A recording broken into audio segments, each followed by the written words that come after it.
I call the honourable member for Bowman. Thank you. Thank you, Speaker. A question to the Treasurer.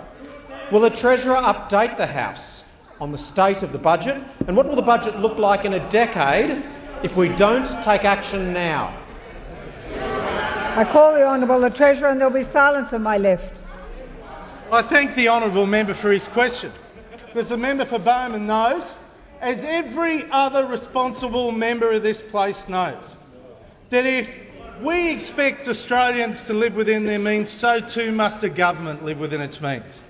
And the legacy of Labor, $667 billion of debt in 10 years' time if nothing is done.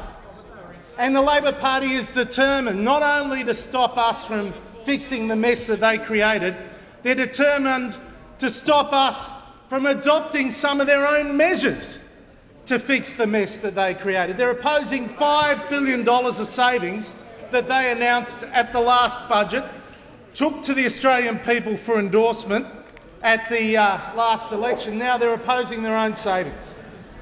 But don't worry, they have other savings. And one of their savings, of course, is to reintroduce the carbon tax, because the Labor Party believes that increasing taxes is a saving. Well, it's not a saving for everyday Australians, of course, but they never see, the Labor Party never sees that as any cause for concern. But the bottom line is, the Labor Party says, don't worry, we'll reintroduce the carbon tax and that'll help to address part of the problem. But that's $550 on every household each year. It's a lot of money. But the other one the Labor Party has, which it claims is going to fix the budget, is it's going to keep the mining tax. It's going to keep the mining tax. Now, the mining tax is lesson one in how not to frame a tax. Swanee was proud of the mining tax. The member for Lilley was very proud of the mining tax.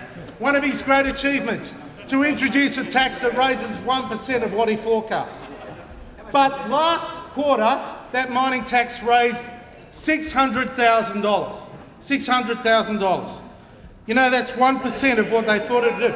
And they said they'd spread the benefits of the mining tax. Spread the benefits of the mining tax. That's 2.5 cents for every Australian. That's spreading the benefits. The problem is the Labor Party committed $17 billion of expenditure against a mining tax that raises 2.5 cents for every Australian.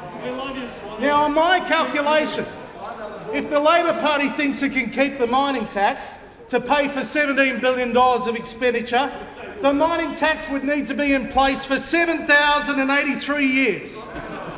7,083 years to raise the revenue just to pay for the Labor Party's expenditure against the mining tax over the next 4 years. 7,000 years of mining tax.